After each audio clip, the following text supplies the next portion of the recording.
you know, the little LAN adapter. It's not on the enough because Switch. they've got that minimal latency that no matter what, it's what, 5 frames minimum? At least. I thought it was like 7 or Like something. there's a hard-coded number. Yeah. Oh my God. Okay, so this is both why I love and hate doubles, is that we end up in a situation like this where we have 2 villagers on one team, which is just, oh my God. I don't even have the words for this. This is gonna be fun. Unfortunately, I don't know these villager players, so I don't know if maybe one of them's a villager main or they're both villager mains. Because sometimes I feel like people do that. One of them will be a villager main, and one of them will like kind of play the character, so they figure it out for doubles just so they can double villager.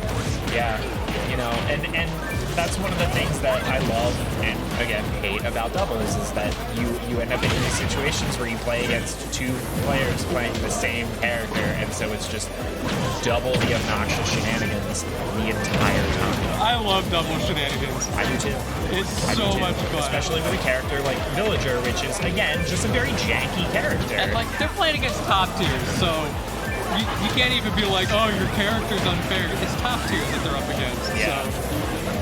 That's true. That's true. We do have Joka and the Pithra.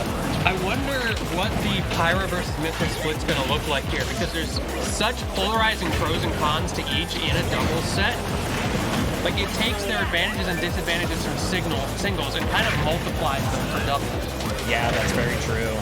I mean, I feel like, you know, it's situational. Like, if I were playing this Pyra Mithra, it would really depend on what the opponent's percentages are. See, at this point, I would switch off of Mithra to Pyra. Right there. There you go. I know the ledge trapping here from Mithra is going to be, from Pyra rather, excuse me, it's going to be really scary. Yeah, and the other part of this that makes, you know, Pyra so dangerous in doubles is that, you know, what if you hit your teammate? They're Gunzo. And the hitbox extensions, something like that, terrifying to this character. Yeah, God forbid you hit that down air up smash, you know, against your own teammate. You hate to see it. But it looks like they're doing a great job at keeping these villagers at bay. Yeah, I'm not seeing a lot of tree setups. We see the double tree here, both of them at half chop. Okay, now one at half chop. The double tree setup, and the you know, Tickle and Lemmon just, they didn't buy it. They're just like, okay, you can sit there. They didn't buy it. They didn't go for the quick 2v1. They're like, all right, you know what, you get this. We're up 4 stocks to 3 right now. We don't need to overextend. Oh, absolutely not. Oh, that was so meaty. Great coverage from Faith there.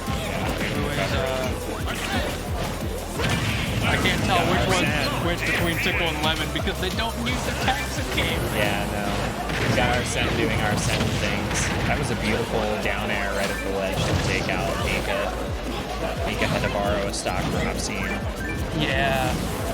Which, I mean, it could turn around at this point. If they get a couple of quick kills here, it'll be relatively even, but with that down air great awareness, not going for the up smash afterwards. So many people autopilot that up smash.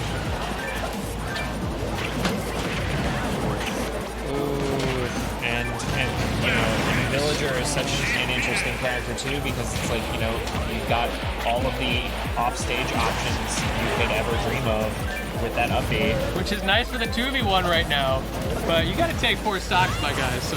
That's true. At this point, it's just kind of playing it out for the respect, right? Oh, absolutely. Like, you know you're not gonna win, but you're here to have fun and learn and figure out these situations, so nothing wrong with getting up smashed. Nothing wrong with getting Nothing up wrong smashed. with getting up smashed. It happens to me all the time. You know that Akko Taco moment when you get up smashed? Can't do anything about it. You just, you know, you live and you learn, and you get up smashed. So you think we'll see maybe a big stage choice here? Honestly, I don't know. I feel like if I were playing Double Villager, I would want the smallest stage possible. Really?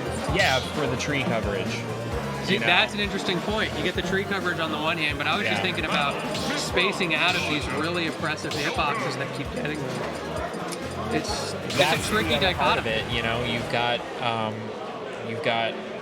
what is it? Ahab from Joker, his side B, And then you have Pyra's sword toss, Right. which, you know... Oh, here we we're gonna go. We call got it the big full stage. Yeah, there you go. There And it the is. big blast zones as well, at least relative to something like Town and City. That's true. Because they could have gone there, but like they're going to survive from anywhere they get sent off stage. Oh, absolutely. So they want to send these other guys into as big a blast zones as possible. Yeah. And Mika almost taking an early kill off of, I'm going to say that Tickle is Joker. Maybe. Okay. I could be totally off 50-50? base. Yeah, it's 50-50. I'll take those odds. Why not? You know? But yeah, almost had him off stage. Now they're doing the silly Lloyd edge guarding stuff with their slingshots and their Lloyds. Just, you know, send those rockets in. I love the double Lloyd just sitting in the corner platform. Yup. Devotion getting passed though. And also Devotion picking up the down B gauge to charge up Arsene. I love that spacing from Opsine. Use the side B right above Devotion's head there. Smart move. It's a smart move. So many Lloyds. And this is, you know, again, just one of those situations where and we've got double tree. That was really scary. Almost hit his teammate with the tree. The Nair! The Nair, that was beautiful. Good job. What amazing coverage Yeah. after missing the fair there. And, you know, Mika and Opsine? Oh, I feel like Opsine. it's Opsine. Okay. Like stop sign. Yeah. I get it. Like, you know, like an operator sign and op sign. Fair enough. Fair enough. Yeah. Shout out to multiplication. Yeah. I love math. 3 op sign, 3 is 9. Yeah. Quick maths. Quick maths. You heard it here on stream. No, so I mean, you know, I feel like Mika and Opsine are just in a much better situation this match than they were last match. You know, Mika and Devotion, I guess I'm just gonna say, just living. He's got such these Joker recoveries. Yeah. Managing to get around that oppressive offstage presence that Mika keeps putting out is really impressive. Yeah. 'Cause you have to mix up your timing so hard with that up B. You really do. Oh, and they are very much in tune with their Lloyd pulls. Yeah. You see that? They keep pulling them out at the same time. It's Yeah, like they know exactly what they're doing, and they're really good at playing around each other, like the double jump there from Opsine. So they're both off stage in the same spot, playing some rinse and repeat over here. Yeah. Mika's still with that third stock. Oh no! But never mind. Yeah, never mind. I'll bite my tongue on that one. Opsine and Fate though looking pretty damaged. Not sure what's gonna happen there, but Mika. Oh, the pressure from Mika using that Lloyd from his teammate there to keep it coming. Doing a great job, honestly, at keeping Joker at bay, especially with Arsene live. That's like such a counter good thing to do, and counters He hits his own teammate. Oh no! Oh, you hate to see it. That could be all the momentum that Mika and Opsine need here to take this second game, excuse me. Yeah, and it looks like Devotion just, you know... But the deep wow. edge guard, That was so deep. it was the one with the high damage though, so not as big of a loss. That's true. Mika going low as well, and Devotion getting killed there. Down to last stock for both of these players. I see what they're doing now, yeah. This was their strategy the whole time. Oh, he dropped the tree on his own teammate. That's big. And you see the counter coming out on the Lloyds from Joker. Unfortunate. Getting that Arsene is going to be coming up any second now, and there it is. There he is. It's your boy, Now it's up Arsene. to Opsine to keep this from getting out of hand. They got a weird 2v1 here. Fate just sitting in the corner. Opsine trying to recover. Trying to defend against Fate. Fate trying to get in on this fight, but also trying not to overextend. Looks like they're starting to This momentum is figure out. bounce back and forth so hard. I know. Arsene's gone. Are we going to start seeing some counters on those Lloyds? Yes, we are. Oh, that's big. He got a third of the gauge just from that. Yeah. Took a little bit of damage though. He can hold that counter for so long. Like, that's why it works so well, because people are like, okay, but it's done now, right? And he just keeps holding it.